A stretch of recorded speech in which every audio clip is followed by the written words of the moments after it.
What's up, Wichita? We are back with another episode of Coffee Break, the podcast. I am your host, Officer Chad Ditcher with the Public Information Unit. I'm here with my co-host, Officer Trevor Macy. What's up, man? How are you? We are here Monday after. I'm good, man. I'm good. We're here Monday after the weekend. After the weekend. It's been all of a Monday today. It has been. What episode are we on now? Do you know? Like I know. I'm pretty sure we're over 30, but we're 6 months strong. 6 months strong. Got to figure out what we're gonna do for our Christmas special. Ooh, it's coming up. Yeah, we're gonna need some people to message us at PoliceWeb at Wichita.gov. Yeah, PoliceWeb at Wichita.gov. Maybe we do like an ugly sweater day or something like that. Ooh, that's a good idea. Right? I've got a really ugly sweater. I bet. I see the shirts. I know you have an ugly sweater. So, what? Wow. I'm just joking. Somebody woke up on the wrong side of the bed this morning. Bro, I slept really well. My Chiefs won I last did too. night. That's good. Bro, I didn't in even overtime. watch. I literally about went to bed in the third quarter. I was so upset. Yeah. Yeah. I'm glad they pulled it off. Bro, it was awesome. I didn't watch any football this weekend. What? Get on my back. I got it. He just went off, didn't he? He did, man. I know. That's good. I worked at the mall yesterday, so I didn't watch any football. Was it busy? You know, it was. I worked there Saturday and Sunday, and it was pretty busy both days. Sunday was a little bit more relaxed, but you know what I'm starting to see? Black Friday sales, like already.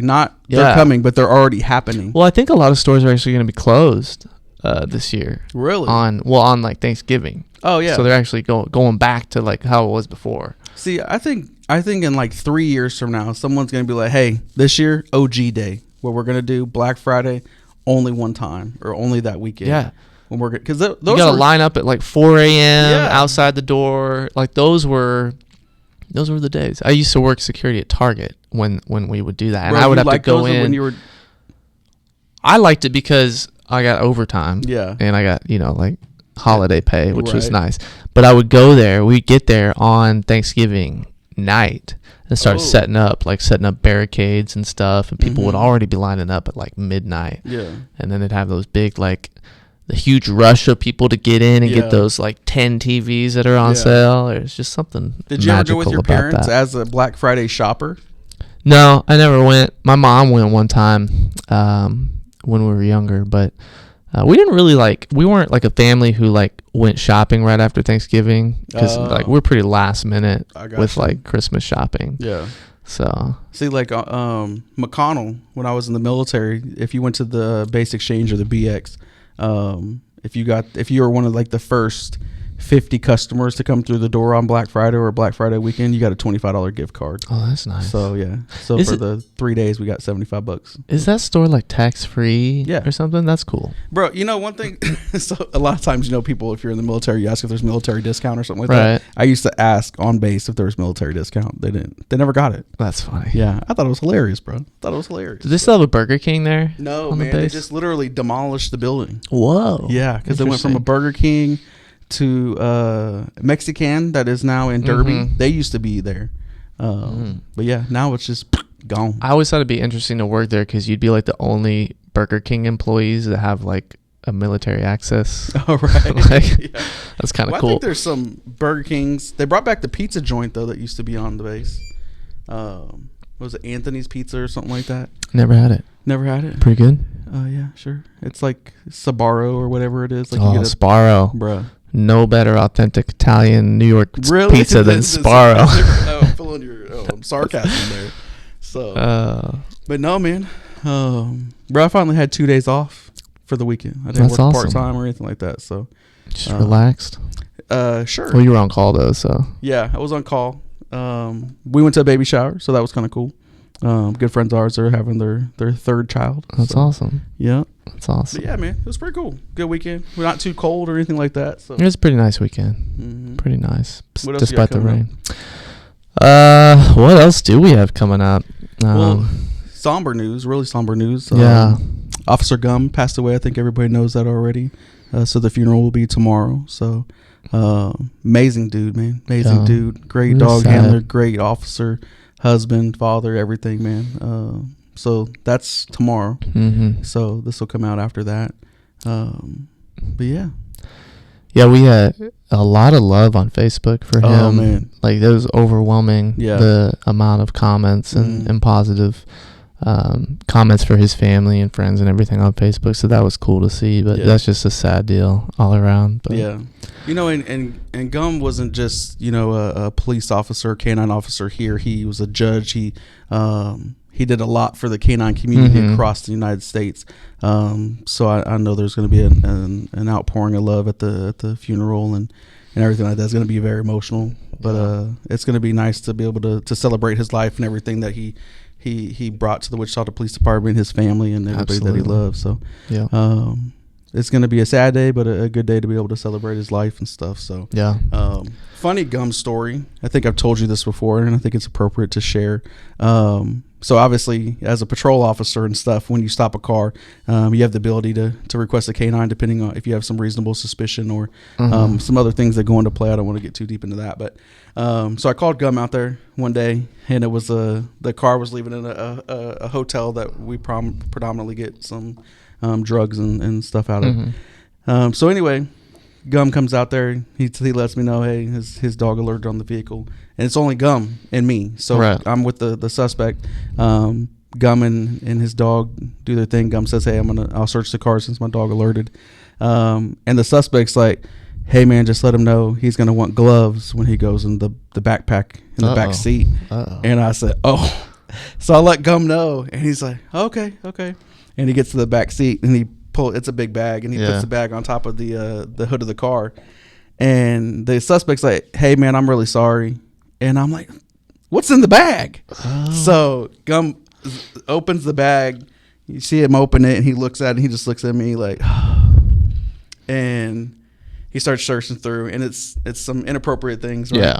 Yeah. So he, after like being in there for maybe 15 seconds, he just said, you search the bag. And then so I finished searching the car, but he banned me for 30 days jokingly for requesting his services to car stops and stuff like that. I think I was out there because we were taking pictures. Yeah, you and Wheeler came out there. We posted a photo of that stop on Instagram, I think. Yep. But we didn't post what was found in the bag. Yeah, thank God. Yeah.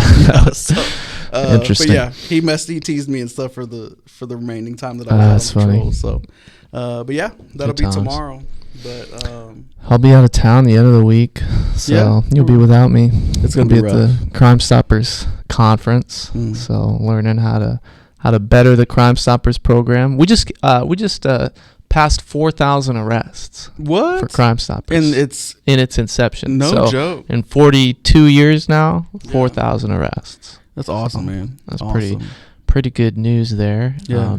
If you guys have a tip on a crime that has occurred in Wichita or Sedgwick County, call Crime Stoppers, 267-2111. If your tip leads to an arrest, you could be eligible for a cash reward of up to $2,500, and no one will ever know your name. Ever. That's crazy. Ever. Unless you put your name in the tip. Please don't do that. And because then you're not eligible. Yeah. People do that all the time. Yeah. They call in and they're like, hey, I'm John Doe, and my neighbor at such and such street is selling drugs. I'm like, TTP, man. Got to trust the process. Don't tell us on Crime Stoppers who you are.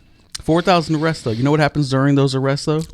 You have to interview people. Get arrested. You have to interview people. Oh, that's 4,000 interviews. 4,000 interviews that have been conducted. Yes. As a result of these tips. We have a guest today who's going to talk to us about a new interview technique that the Wichita Police Department is doing. He's like the master of interviewing. Yes, and he's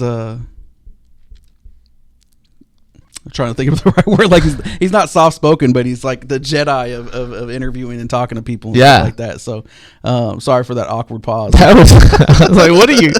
I was trying to think of the right word, but you never seen Star Wars. Otherwise, you would know. Yeah, Jedi. That's true. Is the term you're looking for. But we have Captain Christian Cory, who is the commander of our Persons Crimes Bureau, here with us today. He's ready to get on. Fun fact, real quick about him: he spells Cory the proper way, apparently. C-O-R-Y. It's not E-Y. I've misspelled it so many times throughout my career. Anyway, can't do that. You're gonna send an email to the wrong person. But he's here. We'll get a refill, and we'll get him on and interview him. Let's do it. Turn the tables.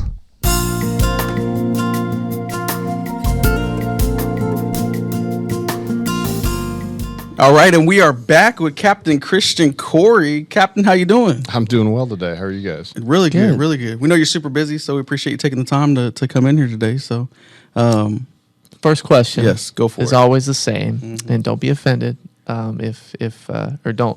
We won't be offended. Yeah. On what your answer is. Have you seen the podcast or listened to it? I have. Okay, See, we're so back we at got it again. we got a fan. Yeah. another Yes. fan. So we bring this up since you've seen it and stuff. Is we started the podcast so people could get to know the community. The community could get to know who the people are, not just captain or sergeant, but the person. So tell us who's Christian Cory. Well, they've kept me around here. I've been around about 23 years. Done everything from patrol investigations. Currently, I'm in the Crimes Against Persons Bureau. Okay. And about me, let's see. I love coffee, so They fit. Yeah. yes, awesome. it's Yes. a great fit for me. Yes. Do you have a favorite coffee place? Yeah, I do scooters a lot. Love scooters. Yeah. Okay. Yeah. Scooters is legit. And I try to go there by myself because my kids find out I'm going. You gotta have this and this and another order, and I can't order the way they order. The iced, one's decaf, one's not. It's iced. It's got a flavor, and it's all different. It's hard for me to keep it straight. Right. Yeah. Yeah, it's difficult. Yeah. What's your go-to?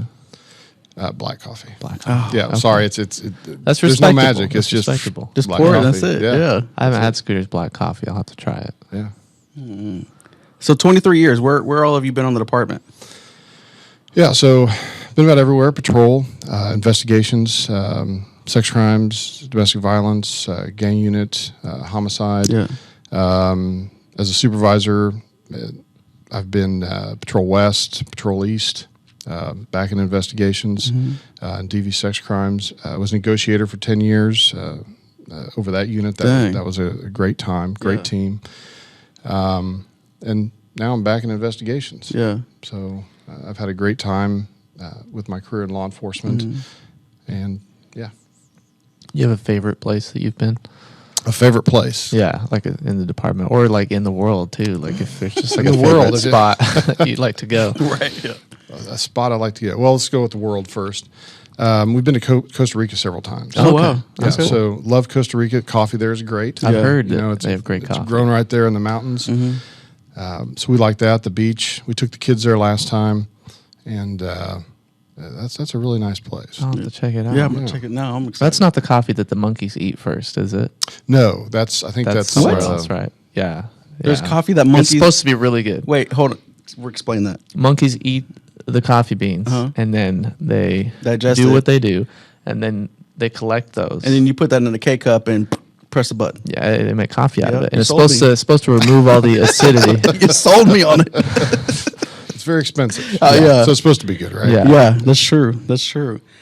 Homicide. So like when I came on, that's where you were at. You were a detective there and everything. So I'm gonna ask you the question and I'll ask you the question. Do you guys have that crew like when you first started?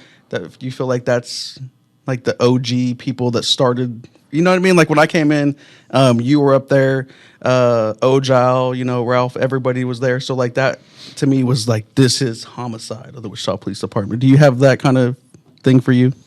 Yeah, that was the same way when I came on. I got to work with a couple of those guys, and I Right. thought that was amazing. You get to learn from someone that's been there a long time. You learn Right. from that experience, and that's how you get better. Yeah. So yeah, it was. You think about to that crew that when you came on and you were bringing people to the 6th floor, which investigation where we do a lot of our interviews at. Yeah. And you're just watching, learning, Yeah. seeing what it's like. If I stay in this department, am I going to be a detective? Am I going to be in this outfit? Yeah. So yeah, I think there is that, but I think that's true with patrol too, because you remember the guys that you were first riding beats with and next to, and if they're still on, Yeah. you got some great stories, or hey, you remember that one call, or Right. that one night, or whatever. So Yeah. yeah, it was. I think that's true, and it's Forever. good perception. Yeah. Yeah. Did you say your favorite spot? Where on the I department? interrupted that. Yeah. We knew Costa Rica is your favorite worldly spot, but like, Yeah, it's my what favorite about worldly here? spot. Man, it's tough. I've had several highlights. I don't want to just come out and say it and call somebody be slighted or something. Right. Right. Yeah. But I think the thing about all the great places to work, it's the people you work with. Yeah. It's these great teams that when you come in and you start working a case or you start working on an incident, how these teams gel, and they just work out good. Good outcomes are created that way. You kind of creating your own luck in a lot of ways. Yeah. Makes sense. Just because you can rely on your teammates. You know who's good at what, Right. and the outcomes. We want the most favorable outcome in spite of the situation. Yeah. That's cool. And since like I said, you started out in homicide for me in my career, and then you progressed in through the ranks. But you've always been that person to me that every time you come somewhere, you start something and it grows and it's something bigger. So you started Divert, correct? Yes. Okay. That's what I was like, maybe try to be bad facts and pushing out. You started Divert, and that's been amazing for this department and for the community. We've had them on the show, but you started something new here that we're doing, which is one of the main reasons that we brought you on too. Not just because you have an awesome personality. Oh, but That's the main. that's reason, the main but reason. also, Yeah. talk about some other. But stuff. no, you're starting a new interview process or technique that we do. Can you talk about that and what inspired you to bring that to the Wichita Police Department? yeah. So that's a really, really huge question. It is. And it started a long time ago when I Yeah. was back in homicide. Mm-hmm. And it actually started way before that. Excuse me. So when I started studying, I had a really big light bulb moment as a very young officer, and you learn that this job is really about information. Yeah. And knowing where to find it, knowing how to gather it, knowing how to go after it. And when I had my light bulb moment, I realized that you can, if you think of information strategically, more information is better than less information. I haven't had anybody disagree with that. Right. And that's Right. especially true with cases. And that's why interviews are the most important part of any case. And that's not me saying it, that's the Police Executive Research Forum saying it. Yeah. We're gathering data there, and we're putting it into a case. It's how we learn about cases, and if you do that, you're going to be more successful. And I started seeing early on, I have a background in sales too. A lot of salesmen are really good interviewers. Yeah. They train on some of the same things, from active listening, rapport building, those types of things. And when I started kind of experimenting with rapport and working on my interviews, that worked a lot better. I got a lot better disclosure. And I'm not just talking about interrogations and you got a confession. Yeah. Because that's the crux of what we need to change. Right. But you get the good victim interviews, you get the good witness interviews, and then you know where to go find your next piece of evidence. Yeah. Right. You know who else to go talk to further your case down the line. Because the ultimate goal is everybody will tell you is to find the truth. We want justice for whatever it is. Yeah. But sometimes it's not just about my goal is to do this. And my goal is to find out the truth to see if I should be doing this. I should be pushing this case forward, or did it exonerate somebody? Did we find something that would lend to give a different theory to the case, right? Right.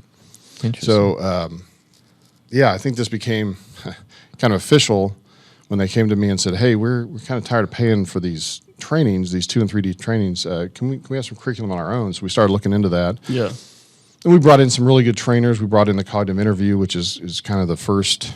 It's been around a long time. Not everybody's heard about it, and started experimenting with that, and it grew into what we now use, which is science-based interviewing. Right. Yeah. And have you guys been to my 2-day class? I have not yet.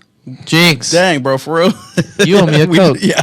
Okay. All right. I'll get you a quick trip one. So I'm like, okay, first off, I'm totally disappointed in that. Yeah. So we'll have to get you guys to a class. 100%. Yeah. Yes. But we've been working on the bringing in the 5-day classes. Okay. To complement that. And That's what I was waiting for. it's already come and gone. Oh man. So we're working on funding. We're working on funding for next year, and we're working with. We're even reaching out to some corporations and trying to find grants for funding, because an interesting fact about science-based interviewing, we're the first in the country to implement this. Wow. And they're like, That's amazing. Man, well, it's amazing, but it's also someone's be saying, "Oh, that's crazy," Right. Right. Yeah. Because you're not doing what everybody else is doing. Yeah. And you know what kind of got us there? Well, in 2019, we did a field validation study here of curriculum that was based on research and a practitioner model. So we have a practitioner and a researcher coming up with evidence, and then they came out and teach it to our detectives. The detectives submitted interviews ahead of time with their current interview style, and then we coded those, and then they went to the science-based interviewing training, and then we asked for 2 interviews after that. Yeah.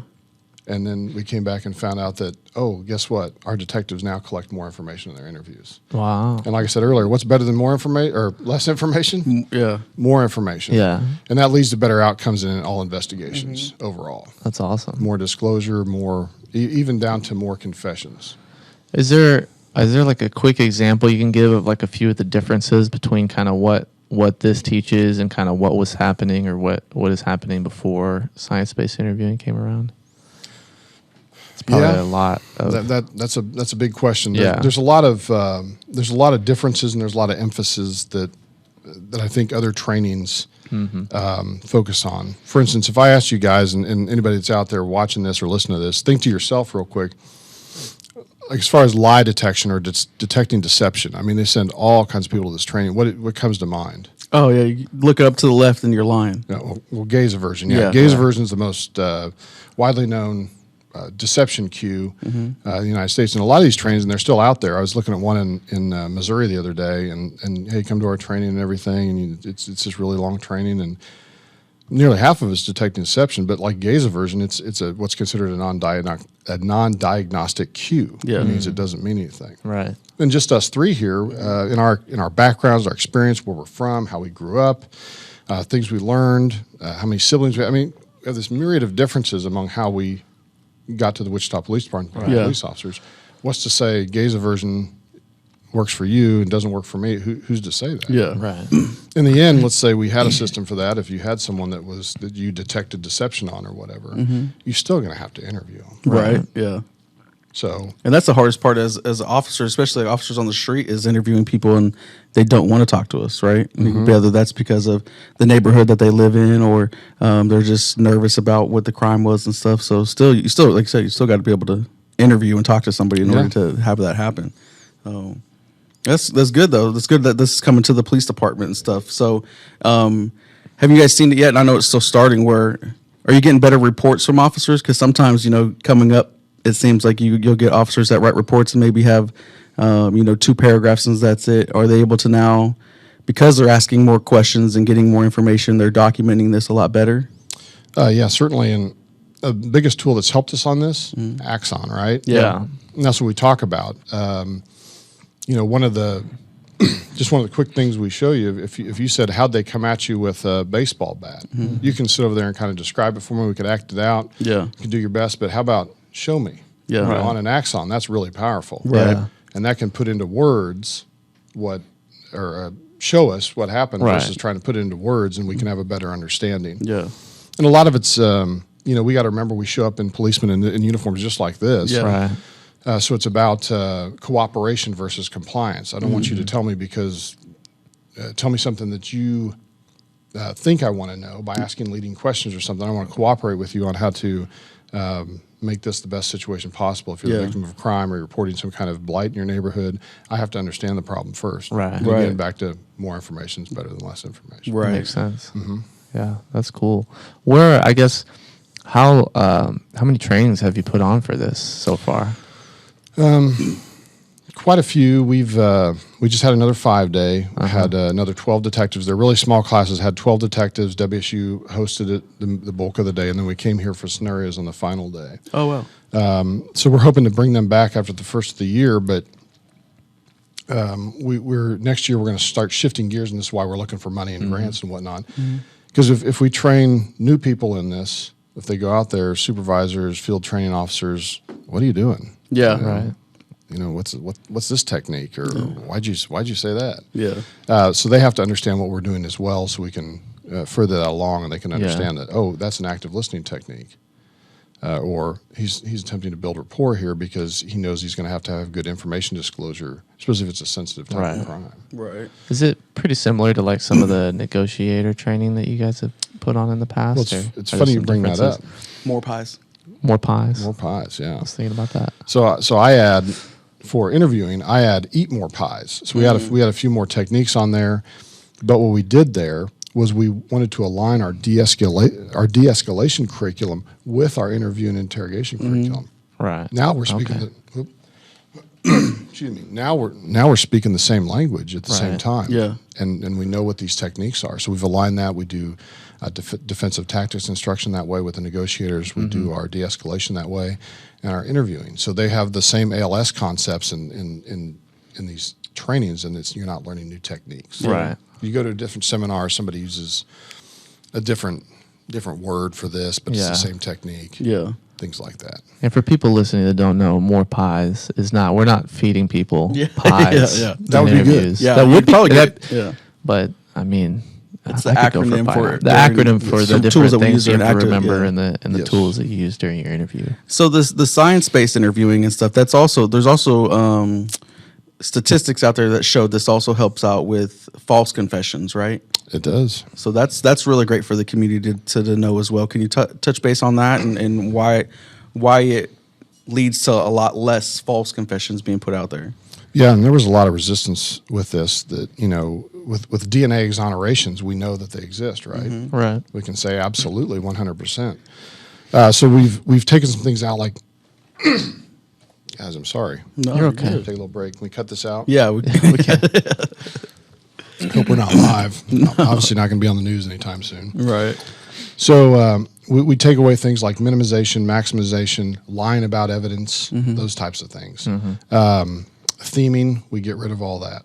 Because a lot of times those things can be leading. Did you do this because of this or because of that? You have two options. What if neither of those is the truth? Right. That's been a technique used in law enforcement for, we're talking 60 years now. Yeah. And we see some of these things used in false confessions. So we take away those red flags that we know have contributed to false confessions. And certainly when we're talking about leading questions, we got to get those out of there altogether. Yeah. We need an answer from the person that was there. Yeah. Not from what the officer believes may have happened. Mm-hmm. We usually don't witness those crimes. We're called there. We have to get the information, write the report. Yeah. Like that. Right. So a lot of questions that we get from the community and stuff is could be based on rumors that they've heard during a homicide investigation, especially like a high profile one. How do detectives or as you as a captain over the crimes against Pearson Bureau, how do you guys follow up on those rumors? Yeah, well, it's just that, if we're hearing something, and I used to tell people I'm talking to on the case, especially families on a homicide, witnesses I've talked to, or people that I'm talking to doing our neighborhoods and where a crime may have occurred, I tell them I like to hear rumors. Tell me what the rumors are. Yeah. And then I can follow up on them. Usually I heard that from so-and-so, or I heard it secondhand and so-and-so said that. And sometimes what you'll find is you get there and you may have someone that has some new information that we have from a direct source. Whatever it might be, they heard something. It could be a small piece, because you never know what small piece is going to be important, when you're at trial a year or two later. Yeah. I mean, my goodness, you don't know.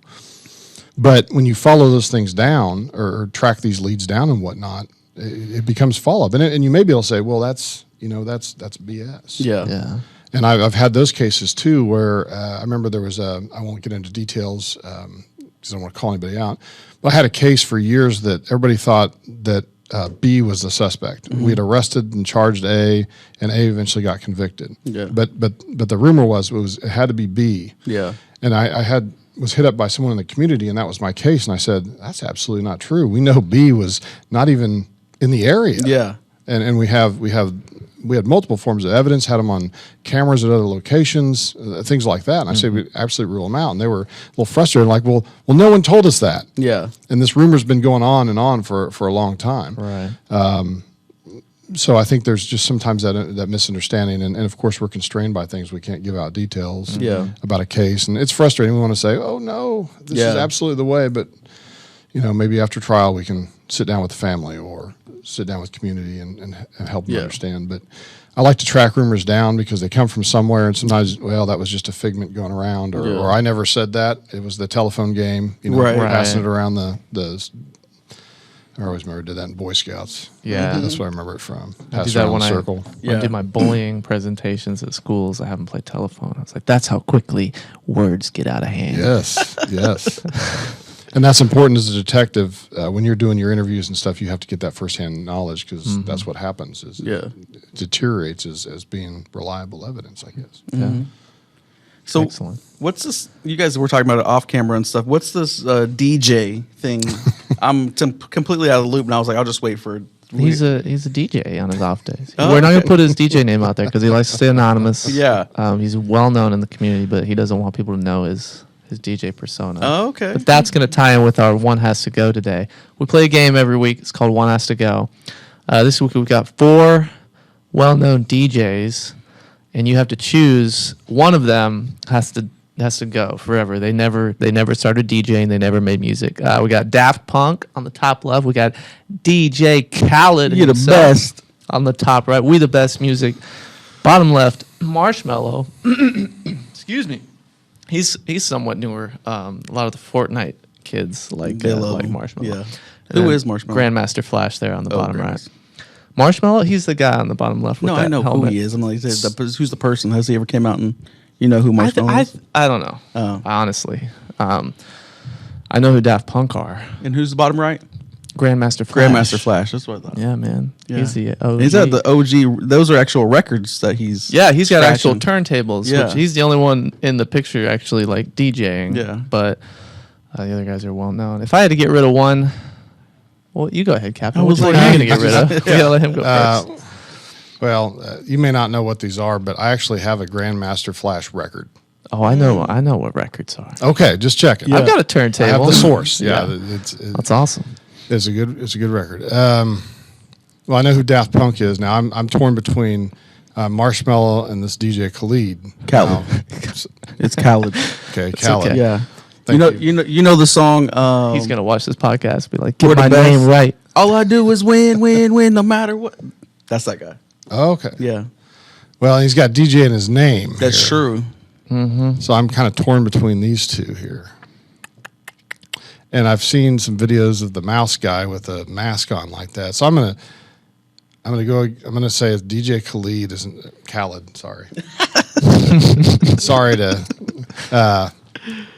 Sorry, Yeah, I'm Mr. gonna go Khaled. with that one. I'm gonna say even though he's got DJ in the name. Yeah, DJ Khaled's got to go. Yeah. I'm getting rid of him too because he doesn't actually make music. He just shouts his name on the tracks. Did you know Those that? are some haters. He's the best. He's not the best. Yeah. He says that. He even says, but "We if the you're best." the best, you don't have to tell people you're the best. Yeah. But you People know what he just does know. though? You know what I mean? He's the best enough where he shows his face. He doesn't have to hide it. Daft Punk, do they take those motorcycle helmets That's off? because the other people hide it because they want to have some anonymity, just like Captain Cory here. Yeah. When they go out in public, they don't want to have people coming up to them wanting autographs But all how the time. do you know the same Marshmello is coming out every time? You don't. Maybe that's why. Maybe that's why they. It's wear like the masks. Blue Man Group, you know? They could be anybody. Yeah. I could be a Blue Man. I'm You'd not gonna never lie. know. Don't come for me, but I don't know who Daft Punk is. What? Yeah, I know. I mean, even I know. I know. They did the Tron soundtrack a few years ago, and it was one of the best movie soundtracks ever made. Now you're full Very of facts. good. I don't. Very good. Yeah. Speaking of full effects, do you like Star Wars? Yeah. Oh yeah. Never mind. I thought it was Chad Chad refuses to watch Star Wars. Why? Just never grew up watching it. I never liked it. Oh. It's just like too out there for me. Oh yeah, I had the storybooks you'd get from with the Happy Meals and stuff. And Yeah. you put them on your little Fisher Price record Yeah. player and read along in the book. And Really? Yeah. That's awesome. No, never watched that. Or Harry Potter or Lord of the Rings. Like Lord of the Rings is good. That's good stuff. Did you watch the TV show Lord of the No. Rings? Oh, it's I good. heard it's terrible. It's good. Okay. I liked it a lot. All right. Better than the Hobbit movies.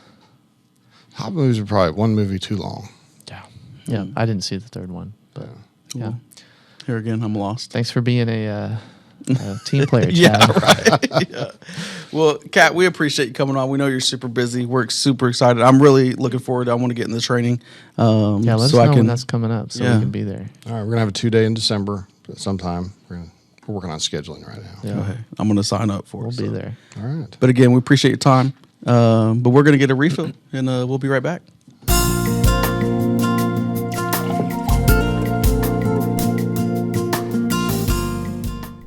Man, and that was Captain Christian Cory. That was. I told you he's a Jedi. He is. Bro. He is. He did our negotiator training in the academy, and I just remember like thinking, man, this guy's good Yeah. at extracting information Yeah.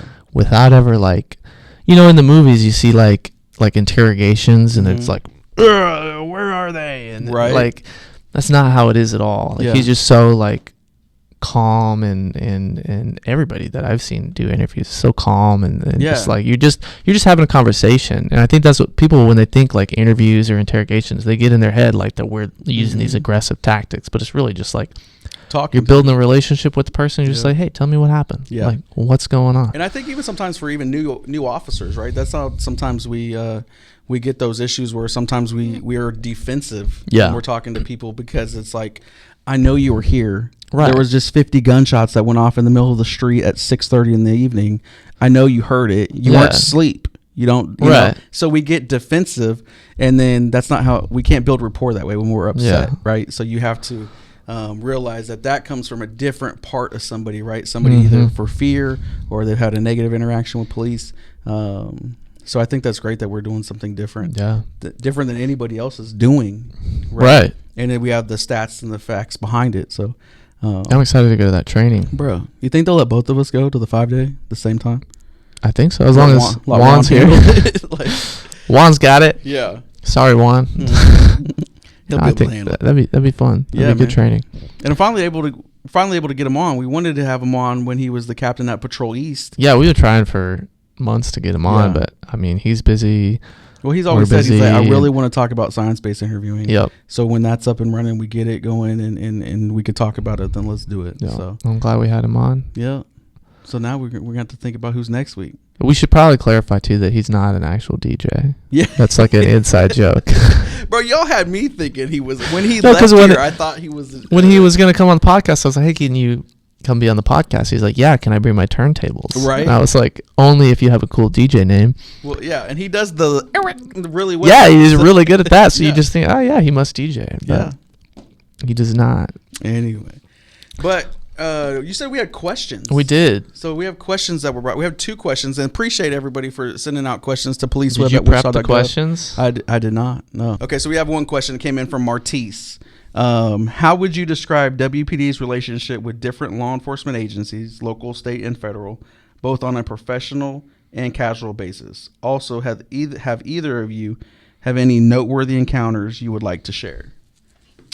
That's an interesting question. Yeah, I like the 2-part. Yeah, I think for the most part we have really good relationships with all of our local law enforcement. Federal too. I haven't worked a lot with federal agents. Yeah.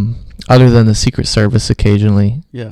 Because my former FTO is now a federal agent, and so obviously like we know each other on a first name basis. Yeah. But as far as like working relationships, I don't work a lot with different agencies. So I'll send Crime Stoppers tips every once in a while, like the FBI or the ATF or the DEA or whoever needs it, and they're really good about being responsive, and we've had meetings just to talk about the best way to do it. So they're very eager to help, and they're always willing to lend their expertise to things, which is cool. I will say it's nothing like TV, right? Where you're working a homicide, right? Yeah. And then you're communicating with your captain and everybody, or what's going on with the homicide detective and talking and stuff, and all of a sudden, poof.